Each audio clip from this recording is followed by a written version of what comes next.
Barbershop conversation, guys. Feel free, hit the subscribe button. 2 tickets, Deontay Wilder, Tyson Fury, 30-day challenge. Go to the Patreon. Somebody work out, hit my DM on Instagram, and we're going to be inspired for the next 26 days. Eddie Hearns says the zone still needs a star. That's humorous to me. And he says they have big money, big pockets. Listen, if they had the money, they would spend it. They would show it. I have inside sources. Canelo's contract is contingent upon success. It's not guaranteed $365 million. Trust me on that. All right? And that needs to be a separate video. But I'll put it in this video and then maybe do another video. Maybe later. But as it relates to Eddie Hearn, as he's saying this, it's very important that we understand the context in which he said that and how every word has value and or meaning. He's admitting the zone is underperforming. And two, he's admitting they don't really have the money that they say they have to attract these A-level Mikey Garcias, Jamal Charlos of the world, Earl Spence, because it's not looking good. I'm not saying he can't get them. He's going to have to open up the checkbook to get them.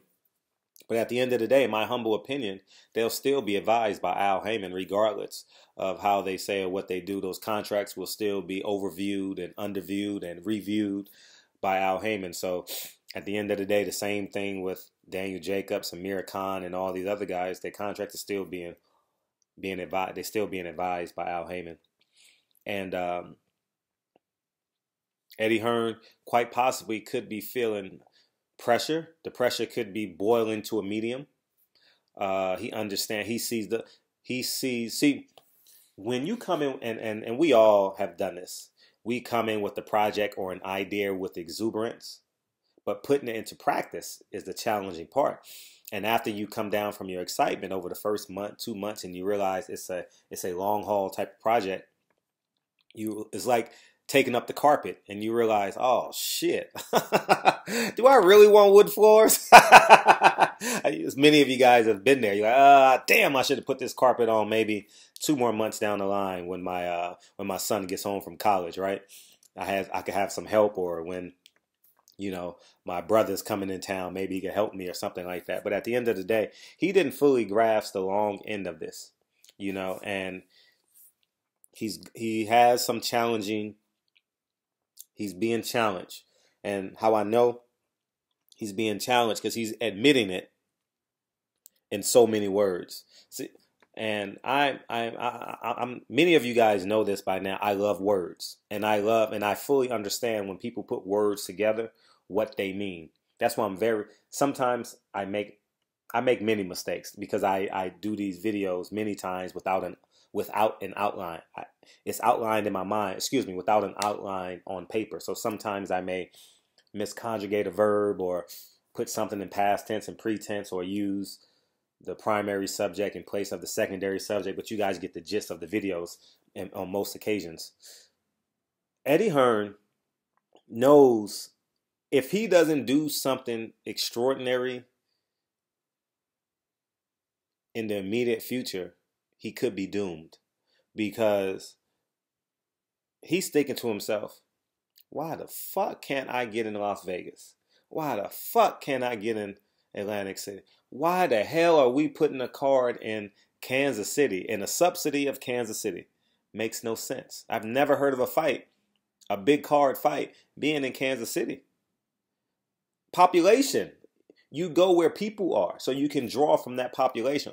You need less than 1% of that population to show up, and you have a sold out crowd. You understand? Every major city in the world. You understand what I'm saying? So at the end of the day, I believe DAZN is seeing the long end of it. DAZN, in my humble opinion, may be realizing Eddie Hearn quite possibly bit off more than he can chew.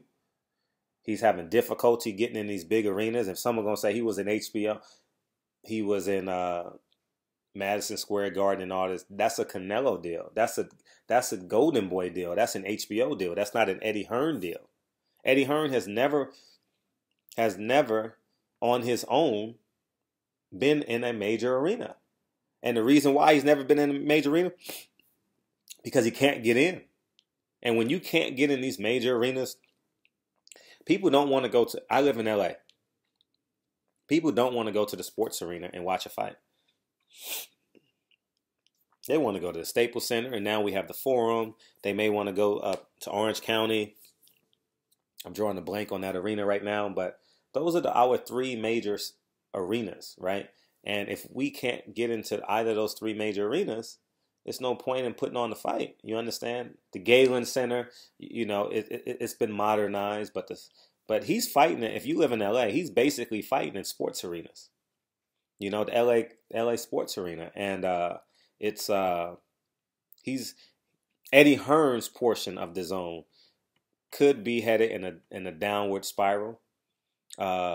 Remember, DAZN is just America for Eddie Hearn. So his success overseas, I'm not grading his success overseas. Hopefully he does well over there.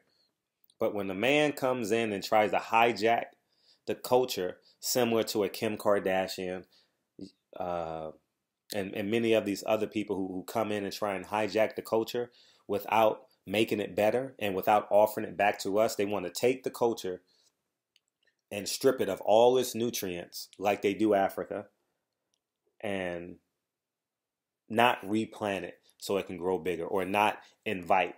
You understand? He came in here completely wrong. He came in here as an investor. He came into America as a colonizer.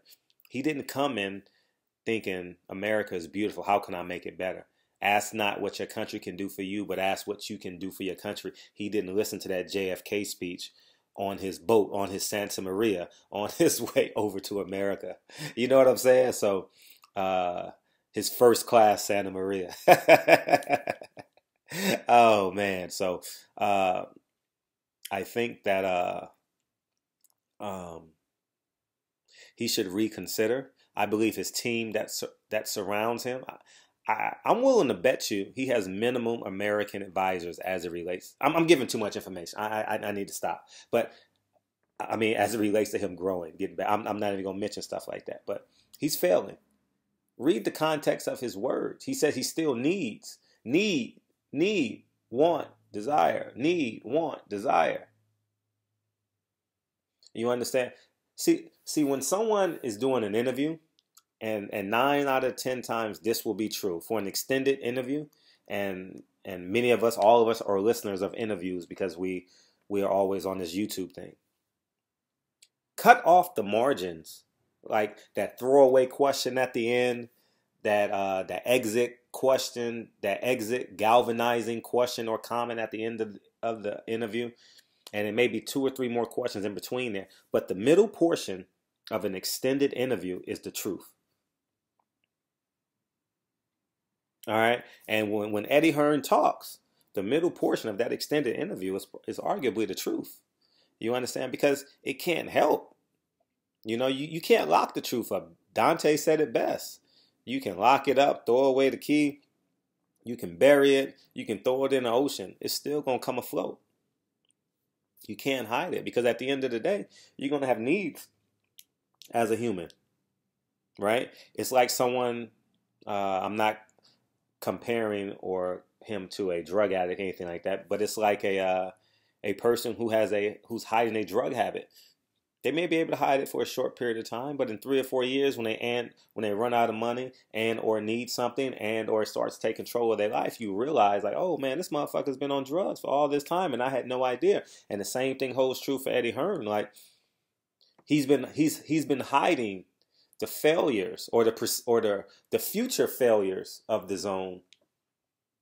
And now he's coming to the realization that I need some contemporary guys in here. Tevin Farmer is not really that dude. And I was the first to admit that was his most important. That was, in my humble opinion, to America, that was his most important signee, because it opened the gateway to Tank Davis, Earl Spence, and the Charlo brothers. Without Tevin Farmer speaking for Eddie Hearn. Eddie Hearn can't speak our language that we speak today. And if you understand the business component of what I'm coming from, you 100% agree with me. If you don't understand it, then, you know, you guys don't comment. Well, Canelo was his most famous, was his better. He has AJ. It's not about that. It's about us. It's about who are the top fighters in the world today. They are pretty contemporary, and they're pretty great. They're pretty, have urban ties to them. You understand that Tevin Farmer was the only one that speaks that language, or it could get a reaction out of them in a way that would show weakness and or strengths. You understand? So, but that's a whole nother topic that maybe I need to bring light of some way. But yeah, so Eddie Hearn is not doing as great as he once suggested. He needs help, and I believe he's getting pressure. So Eddie Hearn, good luck. I don't wish, see, and people need to fully understand my sentiment. I don't dislike DAZN. I don't like Eddie Hearn and his tactics. He's an elitist. All right? And when you're an elitist, you have symptoms of racism. You have symptoms of being a racist. You understand? And it comes out. You can't help it but come out. I'll give you guys a great example. He offered Deontay Wilder 10%. He offered Jamal Charlo 10%. It doesn't come out. Listen to me. I need you to fully understand where I'm coming from. It doesn't come out, hey, you're a nigga. It doesn't come out that way.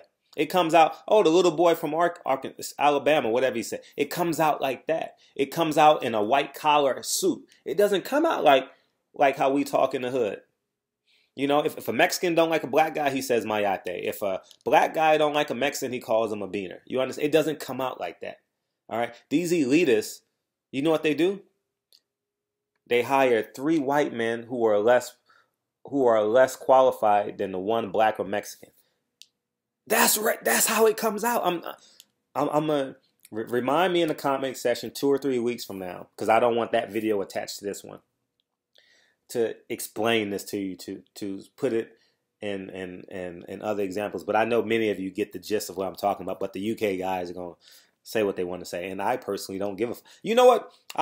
I'll keep it 100 with you. I don't give a fuck about the UK fans that come in here and dislike and put comments, and I really don't care. Like, it doesn't move me one iota. I'm never gonna block them. They're gonna watch the video from start to finish, and that's the truth. I don't give a fuck if Eddie Hearn watches this video. Well, I know he and his team watches my videos because I can see how they implement and how they move on Twitter and how they move on their social media platforms. I completely see him listening to my videos and responding, and he doesn't have to mention my name. I don't give a fuck. You understand? So, but mention my name, Eddie. I could use a few more subscribers, so mention my name next time. But anyways, man. So I know they're gonna come out in droves and dislike the video, but you know what? You can't dislike the truth. You can't hide the truth. You can't out-comment the truth. You can't negative comment the truth down. It's impossible. You can't succeed. There's a house, and you guys saw it in my video. Maybe a week ago, 2 weeks ago. It's for sale. It's listed at $949,000, right? I live in the 8th district of Los Angeles, California, which is the last black bastion here in Los Angeles County, right? And for those of you who don't understand, I'll give you guys the demographic of what the 8th district looks like. We have Bernard Parks, who is ex-police chief. He lives around the corner here. He lives in the community, not around the corner per se, but he lives in the community. I would say 5 of the retired 80s Showtime Lakers lives in this community. And you guys it's that generation above me. They created this community and made it pretty predominant, right? So they have retired here, if you guys get what I'm saying, right? There's a house for $949,000 in my area, right? But on the for sale side, it's a white man. I wouldn't have he's a real estate agent. No disrespect. No, I'm not but I'm understanding the color of business is green. And you need to fully grasp and understand that It's it's not black and white. It's green. How can you make me money? That's why they give all these black athletes multi-$100 million deals from Nike, because they're going to make them the most money, right? I wouldn't have put my white face on the for sale sign if I'm the real estate agent. You can be a white man. I don't mind that. I'm not discrediting, but I'm talking about how to win. If he wants to sell a house for $949,000, potentially go over $1 million, which I want him to go for $1 million, you need to play the game. You understand? You got to play it. You got to play the culture right. And why I give that example is the same reason why Eddie Hearn is failing. He came in here, wanted to right the ship, wanted to do it his way. No. Eddie Hearn don't have to be the face of DAZN. He shouldn't have made himself the face of DAZN. Shouldn't have. And the same thing for this real estate agent. He shouldn't have made him the face of that property. It's been on sale for like 3 weeks now. And I would say the price is right because the square footage is amazing. The price is right. But he doesn't have no one on the ground level. He has no ties to this community.